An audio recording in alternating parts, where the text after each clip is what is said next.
सभी बीतराग संत गुरुजनों को स्मरण करते हुए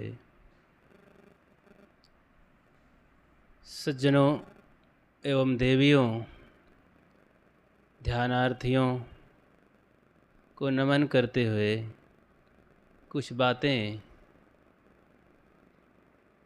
सामने हैं सत्संग में।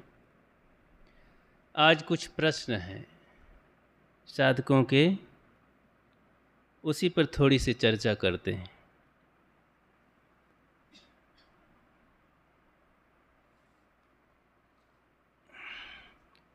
एक साधक कहता है, कई दिन से ध्यान कर रहे हैं, आज छठा दिन है। ध्यान में तो बहुत अच्छा लगा, कई तरह का अनुभव हुआ,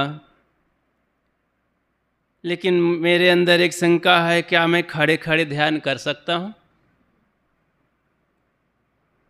बढ़िया बात है, खड़े खड़े ध्यान करना, लेकिन गिरने पर सावधान रहना, नहीं हम कोई सहयोग नहीं कर पाएंगे।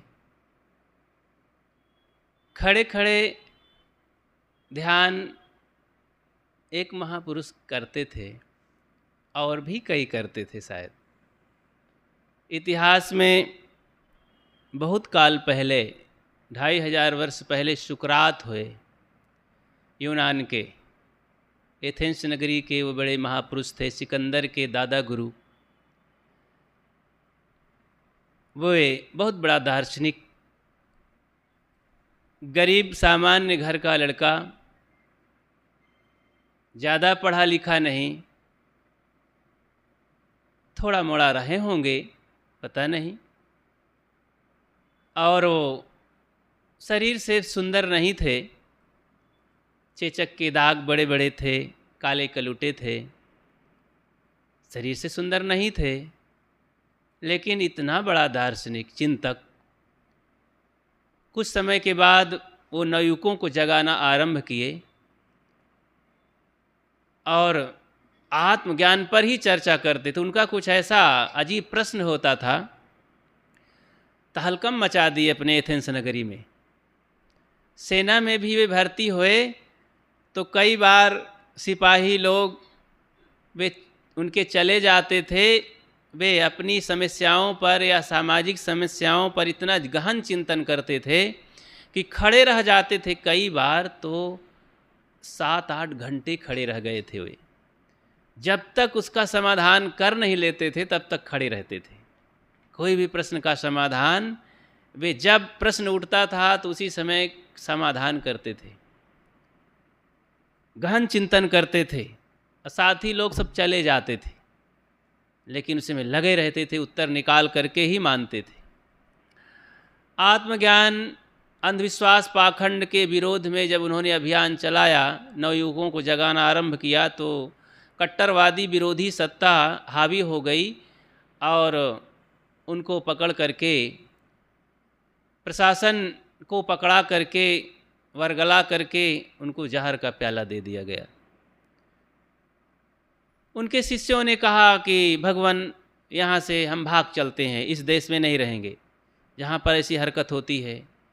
उन्होंने कहा, मैं जहाँ जाऊँगा यही हाल होगा, कहाँ जाऊँ? मैं अपनी सच्चाई को छोड़ नहीं सकता, और ये कट्टरवादी हर जगह मिल जाएंगे, झूठाई उनकी नहीं चलेगी, उनके झूठाई में, षड्यंत्र में कुठाराघात हो जाएगा, और मैं झूठा कर नहीं सकता, बोल नहीं सकता। मैंने जो अनुभव किया, जिससे मानवता जागृत होती है, मनुष्य मनुष्य बनता है, वही बात कहूँगा, तो जहाँ जाऊँगा वहीं यही हाल होगा। तो भागे नहीं। फिर प्रशासन उनको पकड़ लिया और कहा कि तुम मान जाओ। कहा नहीं, मेरा जो काम है, मैं जो जानता हूँ वही कहूँगा। नहीं माने, अंततः फिर जेल में डाल दिया गया। तो उनके भक्तों ने कहा कि भगवान, हम जेल तोड़ देते हैं, आप भाग चलिए। उन्होंने कहा, नहीं, मैं नहीं भाग सकता। तो भक्त लोग रोने लगे। फिर समय आ गया जहर पीने का। जहर का प्याला जल्लाद लेके आया। जल्लाद ऐसी हस्ती को देख करके कांप गया।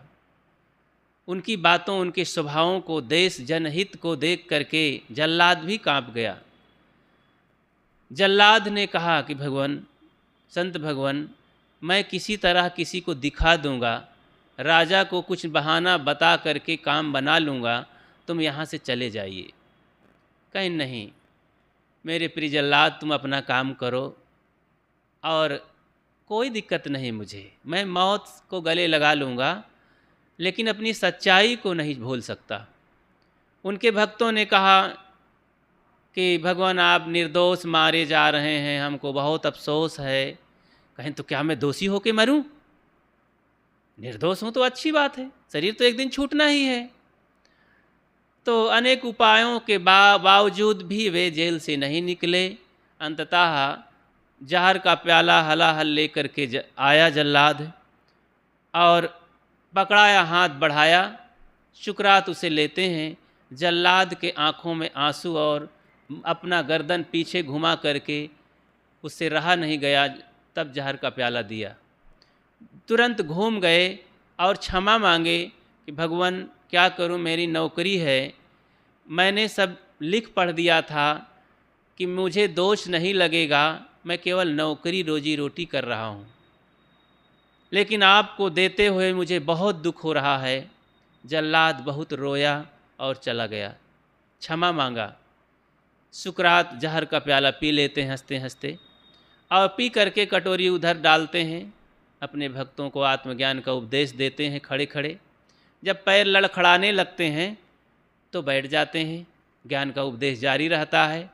मेरे प्रिय भक्त सज्जनों, घबराना नहीं, ये शरीर मरा हुआ है, शरीर के मरने से कुछ नहीं होता है।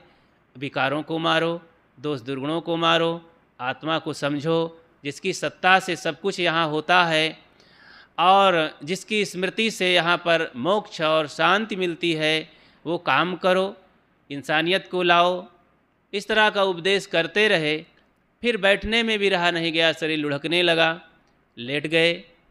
तब बताते रहे कि अब मेरे पैर शून्य हो रहे हैं, लेकिन फिर भी ज्ञान उपदेश जारी रहा और जंघे तक आ गया, कमर तक आ गया, धीरे धीरे ऊपर सब शून्य होने लगा। जब तक उनके शरीर में प्राण दम रही, बोलते रहे। अंततः सीने में धड़कन बंद हुई और सो गए। शिष्य रोने लगे और फिर सरकारी व्यवस्था के अनुसार उनका कफन दफन मिट्टी हुई। तो ऐसे ऐसे महापुरुष हुए, सच्चाई को गले लगा लिए प्रेम से, लेकिन अपनी झूठाई, अपनी उसको स्वीकार नहीं किए, छोड़े नहीं। तो इन महापुरुषों की कुर्बानी, इनका बलिदान हजारों हजारों साल के बाद भी आज जीवित हैं वे हम सबके दिलों में। इतना महान कार्य किए, वे गलत बात को कभी छोए नहीं। ऐसे ऐसे दार्शनिक विदेशों में भी हुए, भारत में बहुतायत हुए। यहाँ ऋषि मुनि पुरा काल से उपनिषद वैदिक काल में इतना घोर आत्मचिंतन चल रहा था। यज्ञ के बाद जब यज्ञ हवन हो रहा था, स्वाहा स्वाहा स्वाहा पशु मारे जाते थे, तो ऋषि मुनि ऊब करके धिक्कारे और घबरा करके वो आत्मचिंतन चालू किए और व्यंग किए कि ये सब यज्ञ हवन करके हत्या पाप कर रहे हैं, स्वाहा स्वाहा, कुत्ते जैसे ऊपर सिर करके और सब बोल रहे हैं, जैसे रात को सियार बोल रहे हैं, ऐसे ये सब शंख ध्वनि करते हैं और स्वाहा स्वाहा करते हैं, हु करते हैं। बड़ा व्यंग किए उपनिषद के ऋषि। तो आत्मचिंतन चला, लेकिन बाद में ये सब सो गया। ये पुराणवादी लोग आत्मचिंतन के साधकों को सब सुला दिए, ग्रंथों को दबा दिए, पढ़ना बंद कर दिए। तो वो खड़े खड़े सुकरात ऐसे महापुरुष हुए, ध्यान करते थे, बहुत गहन चिंतन करते थे। तो खड़े खड़े भी कर सकते हैं, लेकिन ध्यान रखना गिरना नहीं, पट्ट से नहीं, सिर और हाथ गोड़ टूटेगा। फिर एक गुरुजी बताया करते थे, बड़हरा समाज में एक साधु संत रहे, हाँ, बाराबंकी समाज में। तो ध्यान करते थे, तो किसी वृक्ष पर चढ़ जाते थे और चौड़ी ओड़ी डाल देखते थे बैठने लायक, तो वहीं ध्यान करने लगते थे। एक बार ध्यान कर रहे थे और नींद आ गई, गिरे, गद्द से जमीन में चले आए। तो सब लोग हंसे और गुरुजी डांटे, सदगुरु विशाल देव, कि अभी तुम्हारा सिर खोपड़ी फूट जाती, ऐसे किया जाता है उदंडता, ध्यान ऊपर। तब वो माने। तो कोई कोई होते हैं कि अब मनमानी करके ऐसा करते हैं। ध्यान का मतलब ध्यानपूर्वक करो ना, ध्यान से खड़े खड़े कर सकते हैं। नींद बहुत सता रही है, आप अकेले हैं, समाज में नहीं, अकेले हैं, नींद बहुत तंग कर रही है। ये मेरा अनुभव रहा। जब मैं अपने शुरुआत में अध्ययन काल में अध्ययन करता था तो नींद सताती, तो खड़े होकर पढ़ता था और खड़े होकर मनन करता था। तो इस तरह से कई बार प्रसंग आता था। रात को पढ़ते पढ़ते नींद परेशानी में डालती थी तो खड़ा हो जाता था और खड़े खड़े पढ़ता था, खड़े खड़े याद करता था, तो ध्यान भी कर लेता था। चलते चलते भी ध्यान किया था, लेकिन आँख खोले खोले, आँख मूंदे मूंदे नहीं एक्सीडेंट का डर रहता है। कहीं भी बाजार जाता, रास्ता चलता, भक्तों के यहाँ जाता तो चलते चलते भी ध्यान कर लेता था। ध्यान का मतलब ध्यान अपने स्वरूप का स्मरण, मैं हूँ, मैं इस समय इस साइकिल में और शरीर में हूँ, चला रहा हूँ, समाज के संसार में दौड़ धूप थोड़ा कर रहा हूँ शरीर को लिए, ये मिट्टी का लोंदा, मैं आत्मा हूँ, शुद्ध बुद्ध हूँ, ये ऐसा ख्याल कर लेना, अपनी तरफ मुड़ जाना, प्रतिबोध, यही तो ध्यान है। फिर बैठ करके आंख मूंद करके भी ध्यान, दृश्यों से रहित, ये भी ध्यान है। तो खड़े खड़े ध्यान कर सकते हैं, लेकिन कुछ समय के लिए, ज़्यादा नहीं। अकेले में रहें, बीच सड़क में ध्यान न करें, अकेले में कहीं खड़े हो जाएं। अगर कोई ऐसी शिकायत है शरीर में कि नींद लग रही है, परेशानी है, मुझे ध्यान करना ज़रूरी है, ऐसा करें नहीं, बैठ करके उचित है जी। हाँ, महावीर स्वामी तो क्या, उनको क्या कहना, वो खड़े खड़े ही ध्यान करते रहे।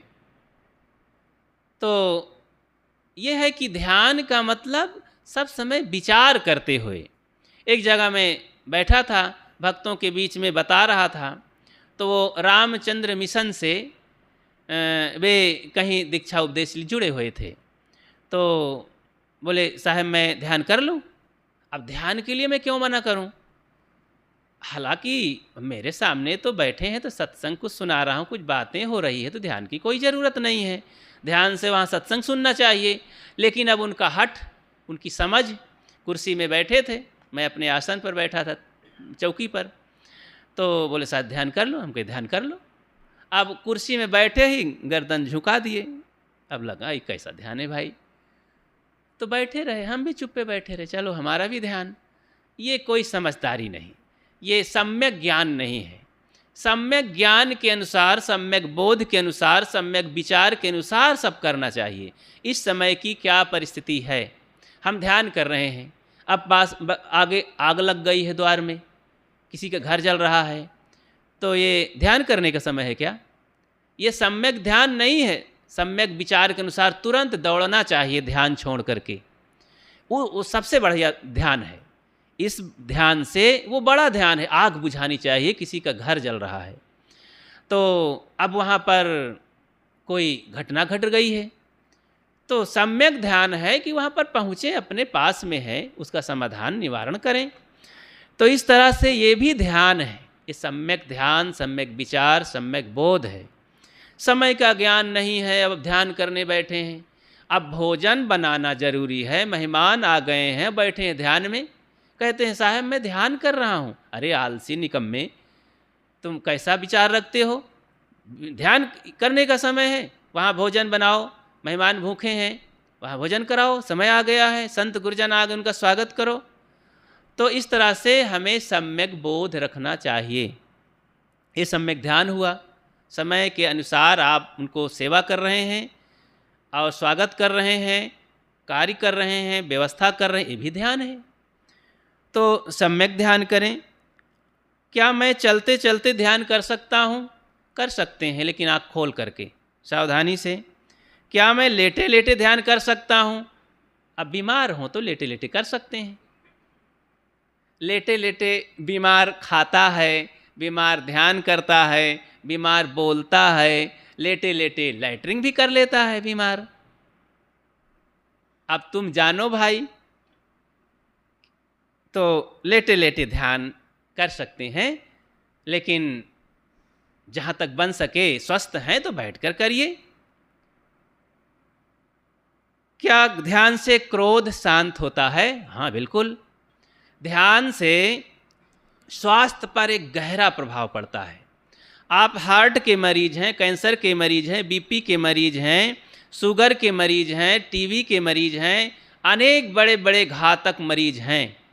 अगर आप ध्यान में सफल हो जाएं तो आपकी बीमारी अगर बहुत असाध्य नहीं हो गई है, आपके शरीर को खोखला नहीं बना दी है, तो सुधार की ओर चल पड़ती है बीमारी।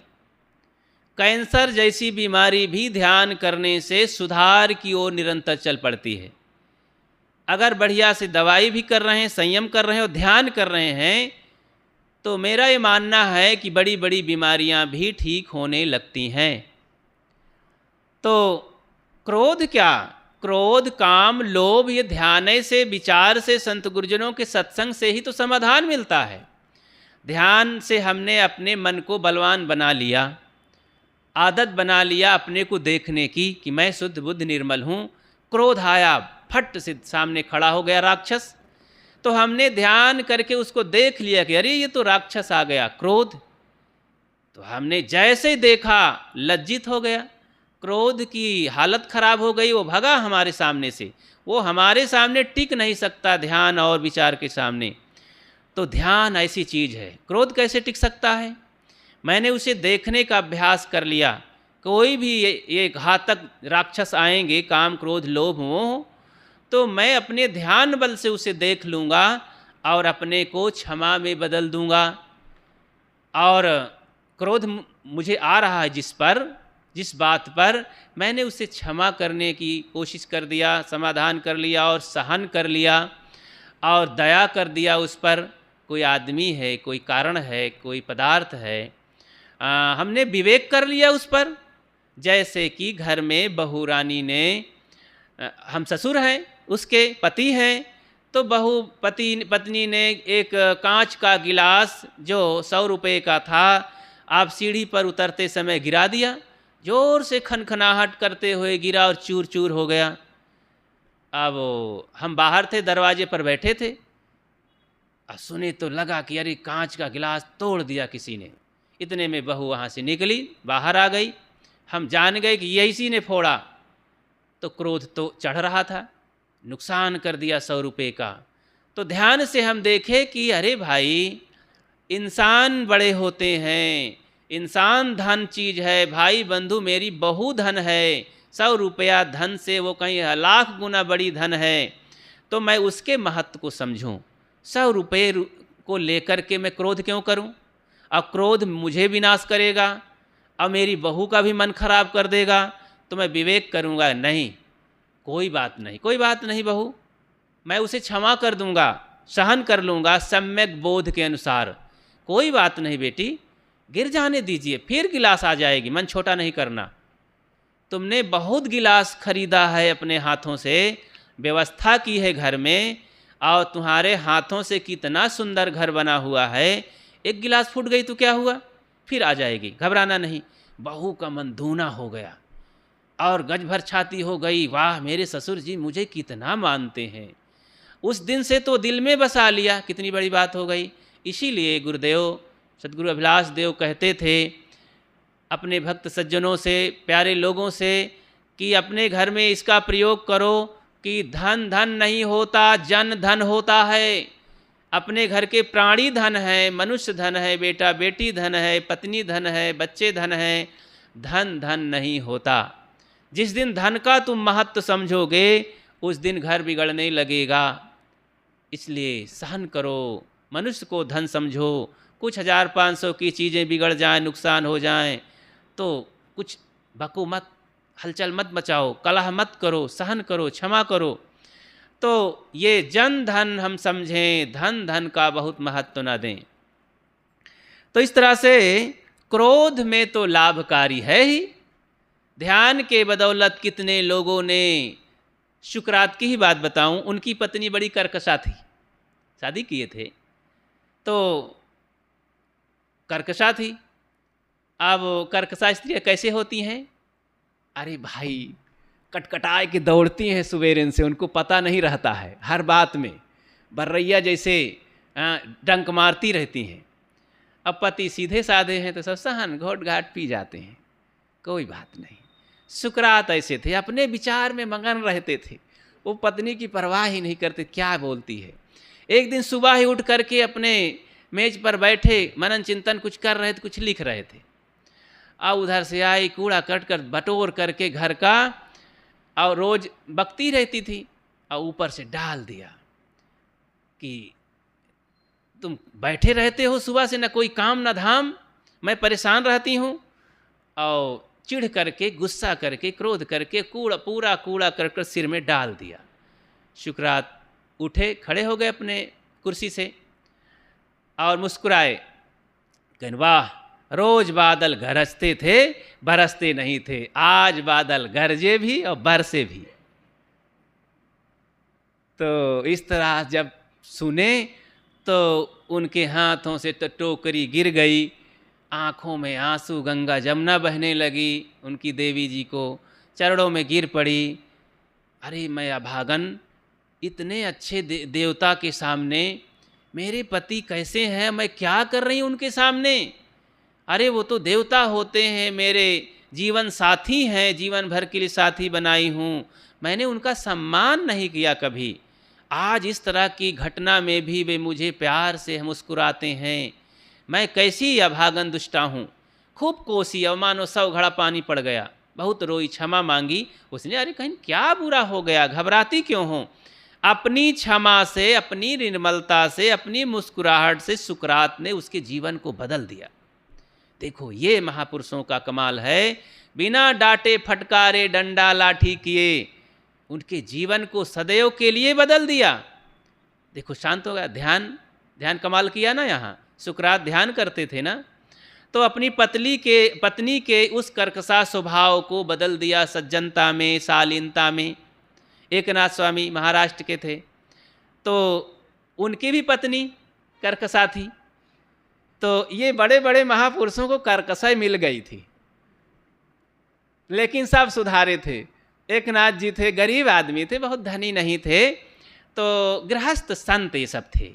गृहस्थों में भी अच्छे लोगों को संत कहा गया है। फुले जी, महात्मा फुले गृहस्थ, उनको भी महात्मा फुले कहा जाता है। गांधी जी गृहस्थ थे, नेता थे।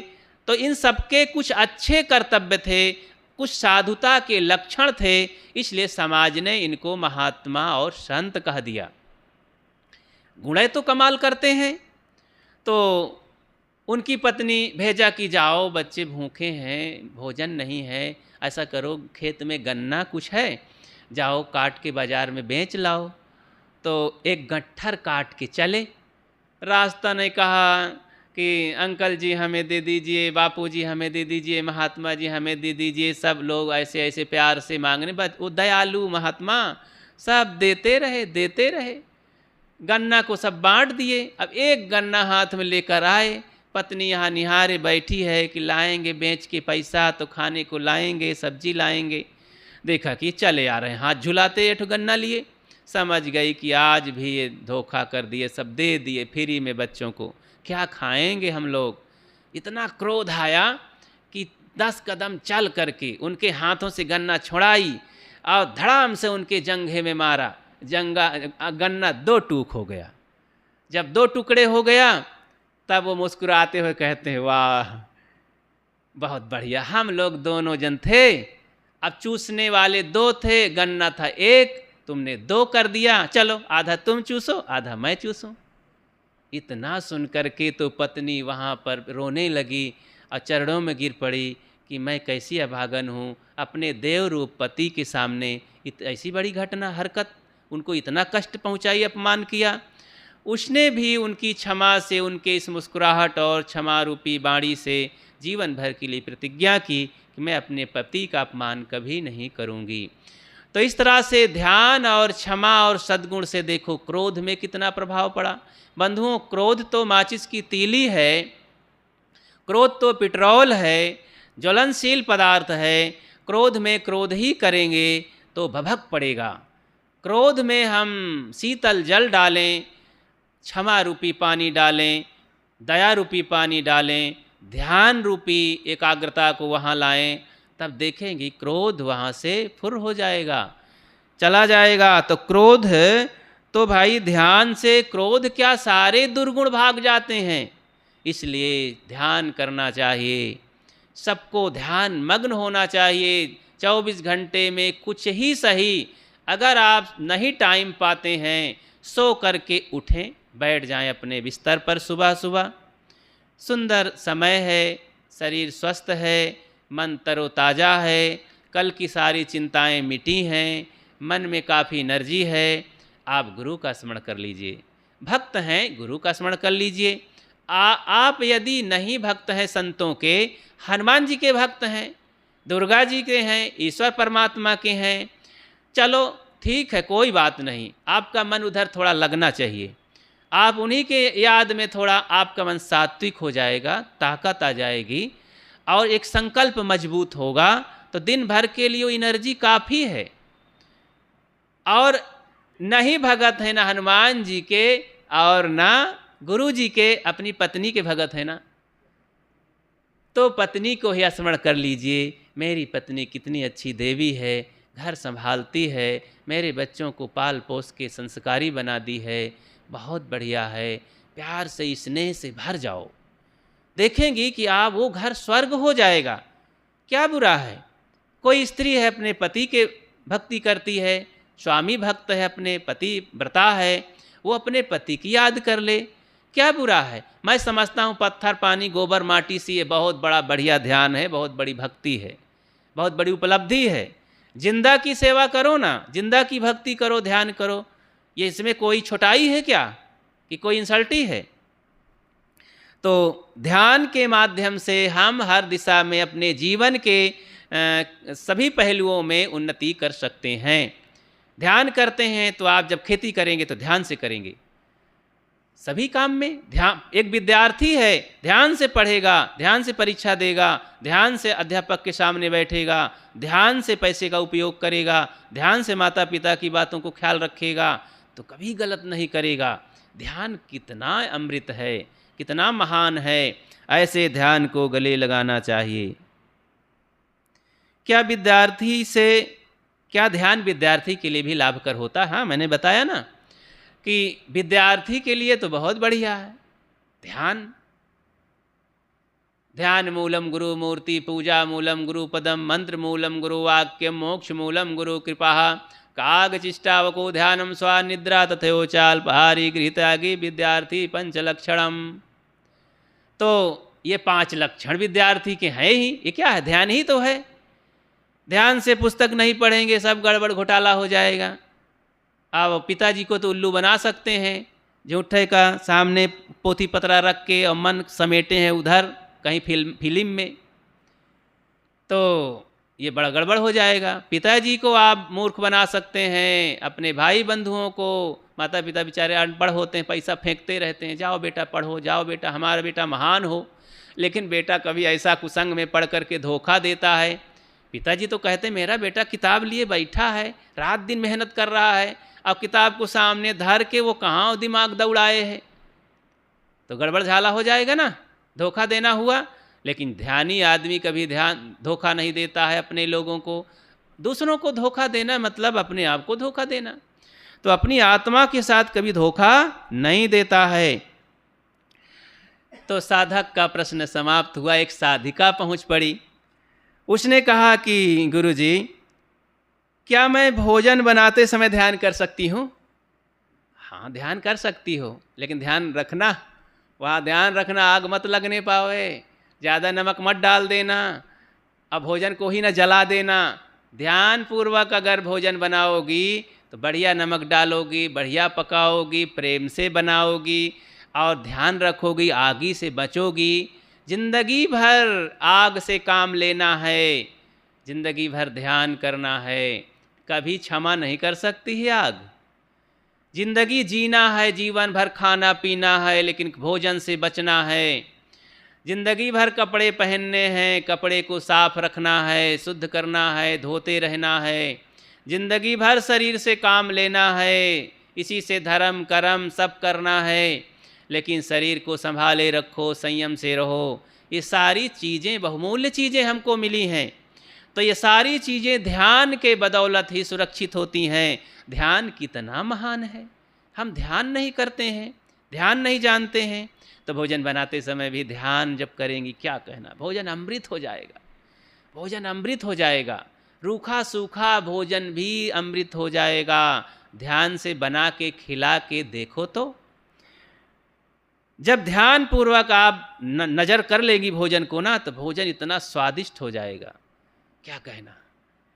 ध्यान नहीं देते हैं तभी तो तमाम स्वादिष्ट की चीज़ों, देखो हलवाई क्या करता है, ये आजकल का जो वफ़ा सिस्टम है, बावर्ची आते हैं, किराए पर के भंडारी आते हैं, ये ध्यान कभी नहीं करते हैं। स्वाद तो देते हैं लेकिन भोजन कभी अमृत हो ही नहीं सकता उनका बनाया हुआ। इसीलिए उस भोजन को खा करके आज पूरा देश बिगड़ रहा है। सबकी भीतर गलत विकार उठ रहे हैं, काम क्रोध लोभ मोह लड़ाई झगड़ा राग द्वेष मोह ममता काम क्रोध, ये सब उत्तेजनाओं से भरे हैं। ऐसे भोजन को करके लोग जहर खा रहे हैं मानो। उत्तेजित भोजन, गंदा भोजन, नौकरों का बनाया भोजन। अरे जब माँ बहनें बनाती थी और उनका पवित्र भोजन ममता से भरा हुआ ध्यानस्थ भोजन, अपनी पत्नी बनाती, अपनी बेटी बनाती, अपनी बहन बनाती है, तो घर के लोगों को याद करते हुए मैं अपनी माँ के लिए, भाई के लिए, पत्नी के लिए, पति के लिए भोजन बना रही हूँ, मेरे गुरुदेव आने वाले हैं उनके लिए मैं भोजन बना रही हूँ। कितना ध्यान करके बनाती है। क्या बावर्ची ऐसा सोचता है कि जीजा जी आएंगे उनके लिए मैं भोजन बना रहा हूँ? अरे मुझे पैसा मिलना चाहिए, बढ़िया पैसा नहीं दोगे, ये दुष्ट मालिक है, पैसा देने वाला नहीं है, तो ऐसा भोजन बना के चला जाएगा तो कि बर्बाद कर देगा, इज्जत सब मट्टी में मिला देगा। तो वो ध्यान देकर भोजन नहीं बनाता है कभी, वो पैसा देखकर भोजन बनाता है, आदमी देखकर भोजन बनाता है। तो इस तरह से समय देखकर भोजन बनाता है, ध्यान देकर भोजन कैसे बनाएगा? उसके पास ध्यान है ही नहीं। लेकिन माँ बहनें ध्यान देकर भोजन बनाती हैं, इसे आत्मा में डालना है। मेरे देवता घर के लोग खाएंगे, मुझे उन्हें महान बनाना है। इसीलिए मातृहस्तेन भोजनम, माता के हाथ का भोजन, इसीलिए तो संतों के हाथ का भोजन प्रसाद माना जाता है। आप लाए उधर से फल, अब संतों ने उसे फिर हाथ से उठाया और दे दिया तो प्रसाद बना ना। आप उधर ही खा लेते कि गुरुजी को हम 1 किलो चढ़ाएंगे फल तो उसमें से 1 ठो प्रसाद तो देंगे ही, तो पहले क्यों ना खा लें हम। एक साधक ऐसे था, बहुत दिनों में मन बना कि गुरुजी के यहाँ दर्शन करावें। कुछ लोग ऐसे होते, जिंदगी बीत जाती है और कंठी माला पहन करके वे भक्ति भजन करना ही नहीं जानते, गुरु के दर्शन सत्संग में पहुँचते ही नहीं। और जब भी कभी मिले संत गुरुजन और टोके टाँके तो कहते हैं महाराज समय नहीं मिलता है, बहुत काम, इतना काम बताए कि गुरुजी चुप हो गए। ऐसे मूर्ख को क्या बात करें, इतना काम बता दिया, इसको महत्व ही नहीं मालूम है सत्संग भजन संत गुरु का। तो गया दर्शन करने, रास्ते बाजार पड़ रही थी, वहाँ 1 किलो आम खरीदा, 8 ठो आम चढ़े। तो जैसे 1 किलोमीटर चला तो धूप धाप लगी, पेड़ के नीचे बैठ गया। तो चल रहा था, कहीं ना आखिर भूख लगी है, जलपान भी नहीं किया हूँ, नहा के चल दिया हूँ। अब सोचा कि गुरुजी के यहाँ जा कर के खाऊँगा और अब बहुत देर लग जाएगी, तब तक तो मेरी होलिया टाइट हो जाएगी। तो ये आम भाई ये है, आखिर गुरुजी को चढ़ाऊँगा तो 1 फल तो देंगे ही प्रसाद में, नियम है उनका। तो ऐसा करते हैं, पहले ने 1 खा लेते हैं, थोड़ी हमारी भूख भी शांत हो जाएगी। तो 1 निकाला थैली से और चूस लिया आम, बड़ा मीठ मीठ लगा, जीभ और लंबाने लगी। तो थोड़ी देर बैठा रहा, कहीं ना आखिर 7 ठो आम हैं, अब इसे चढ़ाऊँगा तो गुरुजी इसमें से भी तो कहा, ये थोड़े जान पाएंगे कि 1 खा लिया है। तो फिर 1 निकाला, जीभ से रहा नहीं गया और चूस लिया, चूस के उधर फेंका गुठली छिलका। फिर 6 आम बचे, फिर बैठा सोचता रहा, अब इतने में क्या होता है, अभी तो मेरी भूख और बढ़ गई है, अब रहा नहीं जाता, चल पड़ा। अब वही आम, बार बार वही आम दिखाई दे रहा है कि अब 6 आम है, फिर रुका एक वृक्ष के नीचे और फिर एक आम निकाला, चूस के उधर फेंका, अब बचे 5 आम। ऐसा करते करते 1 किलोमीटर गुरुजी की कुटिया रह गई, वहाँ तक पहुँचते पहुँचते बचा 1 ठो आम। कहाँ अब 1 ठो आम का गुरुजी को कहाँ चढ़ाना है, उसको भी चूस के गुठली फेंका। कहीं देखो अब गुरुजी का दर्शन नहीं करने जाएंगे, हम जाएंगे घर अब वापस, अब वहाँ से कोनो दिन अब हम 5 किलो लेकर के आएंगे, गुरुजी को 5 किलो चढ़ाएंगे तो यह वाला फल सब मिल जाएगा। घर गया, घर में गया, बीमार हो करके पड़ा रहा 15 दिन। धीरे धीरे बीमार होते होते एक दिन राम नाम सत्य है। देखो गुरुजी के दर्शन भी नहीं अभागा कर पाया, दान भी नहीं कर पाया, और कल के चक्कर में काल उसे ले गया। इसीलिए कल के चक्कर में मत पड़ो। गुरुजी ने, सदगुरु कबीर ने समझाया है, काल करे सो आज कर, आज करे सो अब, पल में परलय होएगी बहुर करेगा। हाँ, तो इसलिए हमें ध्यान देना चाहिए, समय की कीमत समझना चाहिए। समय की कीमत जो नहीं समझता है, समय उसे टुकड़े टुकड़े कर देता है। कैसे टुकड़े टुकड़े कर देता है? एक आदमी पहुंचा कपड़ा लेकर के, तो कहाँ टेलर महाराज ये कपड़ा 1 मीटर है, इसमें चड्ढी बन जाएगी एक अच्छी सी? कहाँ बन जाएगी? कहाँ लेकिन तुम काटोगे छांटोगे तो कुछ कपड़ा तो बचेगा। कहाँ बचेगा? कहाँ उसमें एक छोटी सी चड्ढी बना देना, बन जाएगी ना? कहाँ हाँ बन जाएगी। कहाँ अच्छा 4 कदम गया फिर रुका, कहाँ अच्छा ये बताओ 2 चड्ढी बनाने के लिए भी तो उसमें कपड़ा काट छांट करना पड़ेगा। कहाँ करना पड़ेगा। कहाँ फिर तो बचेगा, कहाँ कुछ बचेगा। कहाँ एक चड्ढी और बना देना, कहाँ बन चलो बना दूंगा, तो 3 चड्ढी हो गई। तो फिर लौटा विचार किया आखिर 3 चड्ढी में भी तो कैंची चलाना पड़ेगा। तो अब 1 मीटर में 3 चड्ढी के बजाय फिर आया, कहीं ये बताइए टेलर साहब अभी भी तो कुछ कपड़ा काटन निकलेगा, कहाँ निकलेगा? तो कहाँ उसमें फिर 1 चड्ढी और बना देना, कहाँ बन जाएगी। तो इस तरह से 1 मीटर कपड़े को इतनी दुर्दशा कराया वो कि काटते काटते अब चड्ढी तो बन गई 5 6 7 ठो, लेकिन कौन पहनेगा उसे? हाँ, चूहा पहनेगा क्या? किसी काम की न रह गई। तो समय को जो नहीं कीमत जानता है, इसी तरह उसकी ज़िंदगी और समय बर्बाद हो जाता है, समझता ही नहीं। तो इसलिए बंधुओं उस पर एक वो कहानी आती है कि मास्टर साहब जी की। मास्टर साहब अपने स्कूल में गए थे, बच्चों ने कहा मास्टर साहब क्या पुरानी चाल की, आप पैजामा कुर्ता पहन के आते हैं, जरा जीन्स उन्स पहन के आइए, बढ़िया बेल बॉटम। कहना अच्छा भाई शर्माए, बहुत दिन से कहे ज़माना बदला है, पैसा भी बढ़ा है, तनख्वाह काफ़ी है, बनवा ही लेते हैं। तो पहली बार अपने ज़िंदगी में वे तो गए कपड़ा खरीदे और गए टेलर के पास, सिलवाए। तो टेलर भी नौसिखिया था, कभी बनाया नहीं था। धोती कुर्ता में वो रहता था, तो कुर्ता सिलता, बंडी सिलता, अब पैजामा पैंट कभी सिया नहीं। तो मास्टर साहब के लिए बनाना तो सब नया हाथ चलाया, तो सब कुछ ठीक ठाक किया, लेकिन पैजामा बड़ा कर दिया, 4 अंगुल बड़ा हो गया। तो मास्टर साहब पहन कर उसे गए तो बच्चे बहुत हंसे, खिल्ली उड़ाए कि वाह अब तो झाड़ू लगाना नहीं पड़ेगा हमको, आप ही साफ कर दिए हैं। तो इस हंसी को देखकर उन्हें लज्जा लगी और फिर किसी तरह उस दिन पहने रहे। कहा कि बाज़ार में इसे मैं उतार के सिलवा लूँगा, लेकिन 4 बजे छुट्टी हुई, गए तो टेलर की दुकान बंद हो गई, घर लेके चले गए, दूसरे दिन सिलवा लेंगे। घर में उतार कर टांग दिए तो कहा अरे मेरी मम्मी बैठी रहती है, बुढ़िया माँ खालिए तो बैठी रहती है, उसे सिलवा लूँगा, 4 अंगुल तो काटना है, इसमें क्या रखा है। तो घर में तमाम लोग हैं, बहन है, पत्नी है, माँ को दे देता हूँ।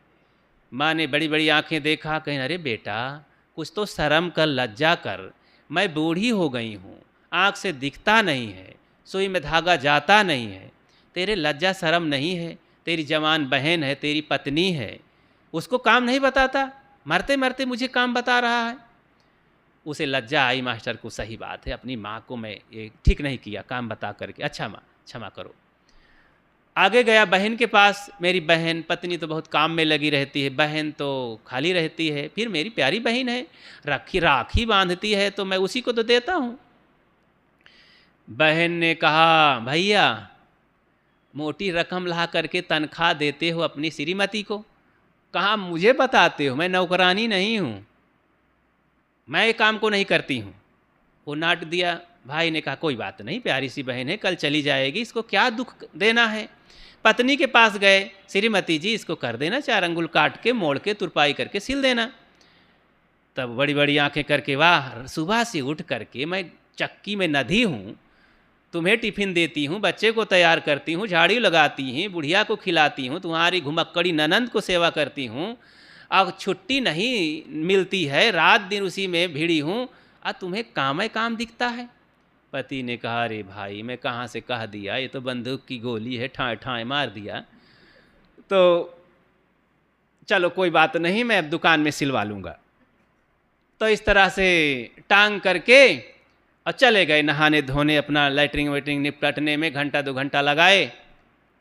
तो तब तक में इधर मम्मी का पारा हल्का हुआ। अरे अपने बेटे को यही तो मेरा क्रियाक्रम करेगा, स्वर्ग नरक सब दिखाएगा, तो स्वर्ग पहुंचाएगा, तरन तारण करेगा, तो मैं अपने बेटे को, अरे क्या ज़िंदगी भर सेवा की हूँ, बेटे के प्रति क्या मेरी ममता खराब हो गई? मैं कितनी अभागन हूँ, माँ की ममता तो मरते तक होती है बेटे के लिए, मैं छोटा सा काम नहीं कर पाई, अरे चलो कर देती हूँ, अभी टाइम है। उतारा पैजामा खूंटी में टंगा था, किसी तरह अपना टटोल टटाल करके सुई धागा ढूंढा और फिर कैंची ढूंढा, काटा पीटा, 4 अंगुल मोड़ माड़ के सिल के टांग दिया। अब मन में खुशियाँ मनाने लगी। बहन भी, अरे मैं कितनी अभागन हूँ, मेरा प्यारा भैया यही तो बुलाएगा, राखी बांधूंगी तो मोटी रकम देगा, बड़ा सेवा करेगा, सम्मान करेगा, ज़िंदगी में यही तो शान है मेरा भाई। मैंने अपने भाई की बात नहीं मानी, ठीक नहीं किया, चलो अभी काम बन जाएगा, अभी भैया बाहर हैं, जल्दी से कर देती हूँ। टंगे हुए पैजामा को उतारा, 4 अंगुल काटा और सिया और फिर टांग दिया। मुस्कुराती रही कि अब काम हो गया, भैया खुश हो जाएंगे। अब उधर पत्नी महारानी श्रीमती जी भी सोचा कि अरे मैं कितनी अभागन हूँ, पति को तो स्वामी माना जाता है, मेरे गणेश देवता परमेश्वर हैं, मैंने उनकी बात को नहीं माना, कितना पाप किया। अरे उन्हीं के लिए तो मैं शादी करके अपने नैहर को, बाप महतारी को छोड़कर आई, गांव सहेली सब छोड़कर आई, एक छोटी सी बात नहीं मानी। ओहो, मेरे जीवन का धिक्कार है, चलो अभी काम बन जाएगा। सोचा, जल्दी से निकाला, काटा और सिल सल के रख दिया। अब तीनों मुस्कुरा रहे हैं, काम बन गया। कोई किसी से पूछता नहीं, बताता नहीं। महोदय जी आए, नहा धो के फिट हुए और कहा कि अब क्या इसे हाथ में ले जाना है, पहन कर ले जाना है, फिर सिलवा लूँगा बाजार में। अब पैर जैसे डाले तो सट से निकल गया। हाँ, अब क्या कहना चाहिए? अब वो बेचारे उस समय नहीं जानते कि इसे चड्ढा कहना चाहिए। अब आपके ज़माने में होते तो मान लेते कि कोई बात नहीं, चड्ढा तो बन गया। अरे पहले के जैसे घुटने में फट जाते थे, उतार के उधर घूर में फेंकते थे, अथवा सिल सल करके गूंथ के पेउदा लगा के पहन लेते थे।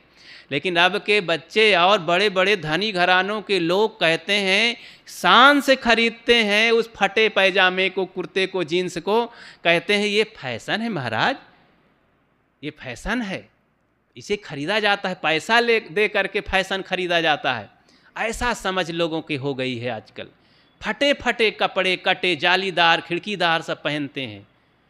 तो पैजामा जब ऐसा छोटा हो गया, मास्टर साहब तो भौचक्के रह गए, बेचारे खड़े देखते रह गए, इधर से उधर पैर सरकाते रहे, क्या करूं, पहनूं कि ना पहनूं, पहनूं कि ना पहनूं, ये तो बड़ा गड़बड़ हो गया। तो उतारे और तब दौड़ी दौड़ी मम्मी आई लाठी लेकर टेकते हुए, कैसे बेटा पैजामा तो ठीक है ना? इतने में बहन आ गई, भैया पैजामा तो ठीक है ना? श्रीमती कहिए जी, श्रीमान जी मैंने ही मेहनत किया है। अरे कहें भाई, तुम लोग सब मेहनत किए हो, जरा पूछ तो लेते, नाप तो लेते, पैजामा की दुर्दशा कर डाले हो। बिना सलाह के, बिना समय की पहचान किए, बिना विचार किए तुम लोग तो पैजामा की दुर्दशा कर डाले हो। देखो कितना खराब हो गया, अब ये पहनने लायक रह गया। तो इस तरह सब पछताने लगे। तो बंधुओं, समय की पहचान और आपस में विचार विमर्श किए बिना, ध्यान किए बिना काम हो जाता है तो सबको पछताना पड़ता है, दुखी होना पड़ता है।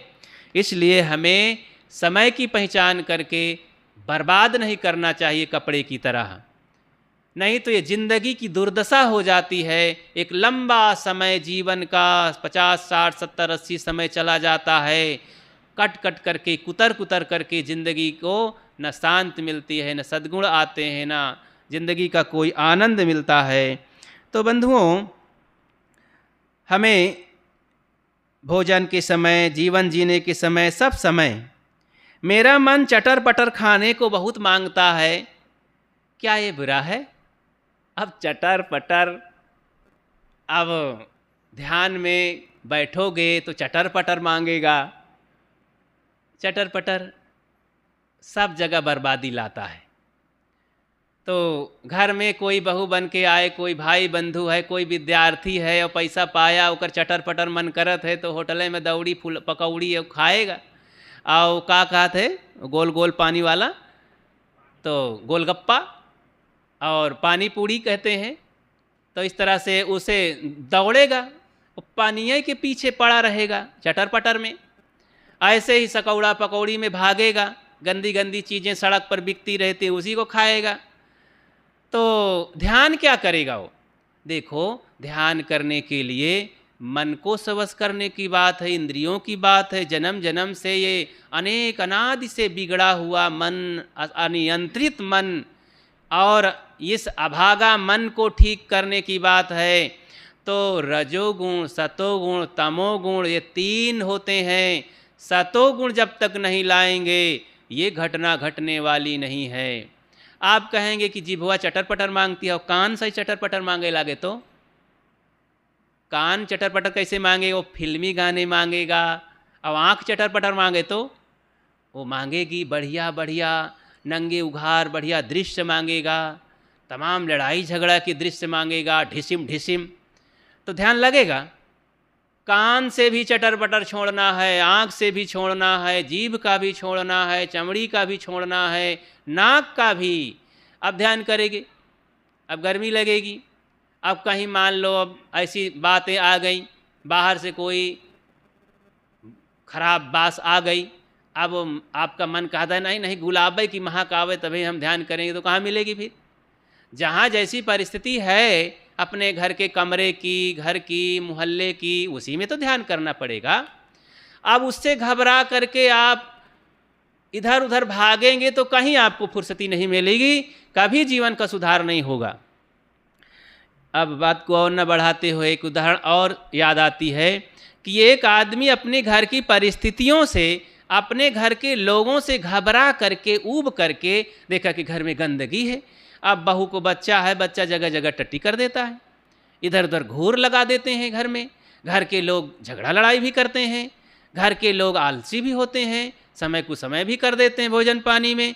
बड़ा व्यवस्था है, मैं यहाँ नहीं रहूँगा, भाग कर जहाँ शांति होगा, वहीं साफ सुथरा होगा, मैं वहीं जाऊँगा, भजन करूँगा। तो चल पड़ा घर गृहस्थी को छोड़ करके। चलते चलते चलते एक जंगल में पहुँचा कि यहाँ तो साफ सुथरा है, बढ़िया है। बैठा एक वृक्ष के नीचे ध्यान करने लगा। बैठा था, ध्यान कर रहा था, इतने में एक कौवा ऊपर से पट से बीट कर दिया। अरे क्या गिर गया, ऐसे किया, हाथ में एकदम घृणा से मन भर गया। अरे यहाँ भी गंदगी है, बहुत गंदगी है, ये नालायक कौवा कहाँ से आ गया, यहाँ मैं नहीं रहूँगा। घोर जंगल में जहाँ की कोई प्राणी नहीं था, सुनसान, वहाँ पर बैठा एक शांत जगह में, न कोई पक्षी है, न कोई आदमी है, न कोई बस्ती है, न कोई आवाज़ है, सन्नाटा, घोर जंगल। वहाँ बैठा ध्यान कर रहा था। ध्यान करके जब थोड़ा थकान आई तो आँखें खोला। जैसे आँखें खोला तो धरती में नज़र पड़ी, तो वहाँ हड्डियों के चूर्ण कुछ पड़े हुए थे, घोंघी पड़ी हुई थी, कुछ गंदगी दिखाई दी। अरे यहाँ तो बड़ी गंदगी, मैं उसी गंदगी में बैठ गया हूँ। बड़ी घृणा हुई, उठ खड़ा हुआ। हे प्रभु, अब जंगल में, बाग में कहीं गंदगी से छुटकारा नहीं, तो मैं आकाश में उड़ नहीं सकता, जाता हूँ पानी में उतर जाए, समुद्र की तली में ध्यान करूँगा। तो गया वहाँ, थोड़ा सांस रोका और डुबकी लगाया, गया पानी में, बुड़की मार के बैठा था। इतने उधर से मछुआरा आया, वो समुद्री मछुआरा, बड़ी देर तक वो डुबकी लगा के बैठा रहता है पानी में। उधर से आया और जल्दी से डुबकी लगाया। ये महाराज क्या किए, सज्जन महोदय गए थे और एक कगार में छिप करके ऐसे बैठे, सांस रोके बैठे थे पानी में कुछ सेकंड से। अभी उसी समय पहुँचे कि यही कगार में मछलियाँ छुपी रहती हैं।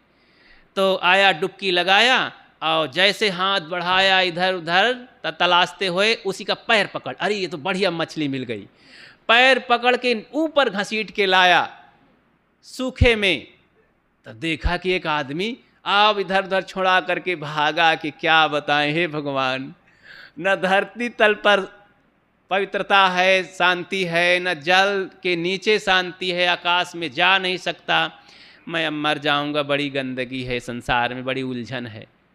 तो अफसोस के मारे मरने को तैयार हुआ और लकड़ियाँ इकट्ठा किया, लकड़ी इकट्ठा करके चिता बनाया, मर जाऊंगा। उधर से कुछ लोग 4-6 लोग आ गए जंगलवासी, तो देखा अरे एक अजीब आदमी, ये क्या कर रहा है यहाँ अकेला, जरूर कोई बात है। पूछताछ किए, भैया क्या कर रहे हो? बोले संसार में बड़ी गंदगी है, मैं यहाँ मर जाऊँगा, अब नहीं धरती पर रहूँगा। तब मरने का नाम लिए, चिता बना रहे थे जलने के लिए। तब उन लोगों ने कहा, विचार किया, देखो इस आदमी को, महामूर्ख आदमी, अत्याचारी है, अरे यही मरना था, यही मरेगा तो बड़ा गंध आएगा, गांव में गंध जाएगी, सब लोगों को परेशानी होगी, भगाओ इसको। कहा चुपचाप यहाँ से भाग जाओ, ने लट्ठम लट्ठ अभी खोपड़ी फोड़ देंगे, मर जाओगे तो कितना गंध आओगे। कहीं हे भगवान, न जिंदा में गंदगी छुटकारा है, न मरने में छुटकारा है, जा रहा हूँ अब घर में भजन करूँगा, कहूँ ठिकाना नहीं है। वापस आया अपने घर, वहीं पर साधन भजन करने लगा। इसलिए कहीं तड़फड़ाने की ज़रूरत नहीं, मान दौड़ाने की ज़रूरत नहीं कि वहाँ जाएंगे तो भजन करेंगे, वहाँ भजन करेंगे। जहाँ जो हैं उसी स्थिति में अपने मन को स्वश करने का काम करें, काम क्रोध लोभ मोह को जीतने का काम करें, मोह माया से थोड़ा दूर रहें, प्रेम का आवाहन करें, प्रेम का प्रचार करें, प्रसार करें अपने घर गृहस्थी में जहाँ भी रहें। जब वो स्थिति आएगी तो आपको भागने की ज़रूरत नहीं पड़ेगी, आपका वो वातावरण स्वयं आपको भगा ले जाएगा। तथागत बुद्ध से यशोधरा देवी ने यही पूछा था, जब 6 साल में गए तो बैठ गई चरण पकड़ के, बेचारी क्या करे, पत्नी थी। तथागत बुद्ध भी ज़्यादा झटक पटक कर नहीं सकते थे, उसके हृदय को जानते थे, बहुत दिन बिताए थे और कुछ वचन दे के गए थे अपनी उपलब्धि को बताने के लिए, एक दिन मैं आऊँगा। यशोधरा ने वचन कटाया था, तो गए थे घर, तो पत्नी के पास गए तो मना कर दिए अपने साधुओं के, तुम लोग मत आओ, अभी थोड़ा से अकेले मिलेगी। तो पकड़ी चरण को बैठ गई नीचे ज़मीन में, अपने स्वामी को ऊपर बैठाई पलंग पर। तो एक ही प्रश्न करती है, अच्छा ये बताओ, चले गए हो अच्छा है, लेकिन मुझे भी ले चलते, अथवा न जाते, हम सब लोग यहीं साधन भजन करते, आपके चरण में लग करके मैं भी साहचरणी बन जाती, संगनी बन जाती, मेरा भी कल्याण होता, न जाते जंगल तो क्या हर्जा था। तब मुस्कुराए और क्या जवाब देते। यशोधरा कितना समझ पाती उस जंगल के अनुभव को।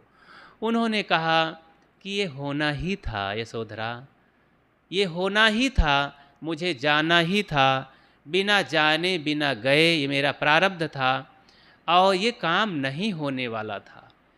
मैं निकला तो 6 साल इतना समय क्यों लग गया, बहुत खोज किया, बहुत संघर्ष किया, अनेक जगहों में जा कर के अध्ययन मनन संघर्ष करके खोज के बाद ये अनुभव पाया हूँ, जो आज तुम्हारे सामने मैं आया हूँ इस तरह से उपलब्ध करके। ये कह नहीं सकता जुबान से कि यही बन जाता, घर ही में बनते काजा, तो काहे जाते बन भरथरी राजा। जंगल को बन को ये भरथरी राजा, महावीर स्वामी राजा, तथागत बुद्ध राजा, और गोपी चंद राजा, ये राजा लोग क्यों भागते जंगल को, किस लिए भाग खड़े हुए, इस आत्मा को पाने के लिए, आत्मस्थिति को पाने के लिए।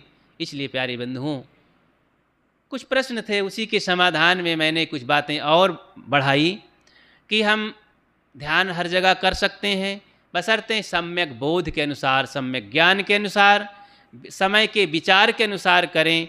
बिना विचार करके करेंगे तो धोखा हो सकता है।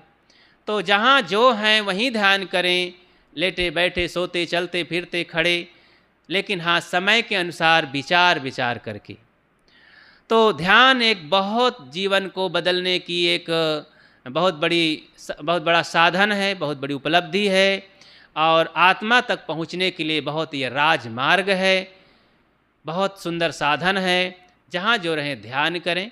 हाँ, गुरुजनों के संरक्षण में रह करके, उनकी सलाह में, उनके दिए हुए मार्गदर्शन में, तो जल्दी हम इसमें सफल हो सकते हैं।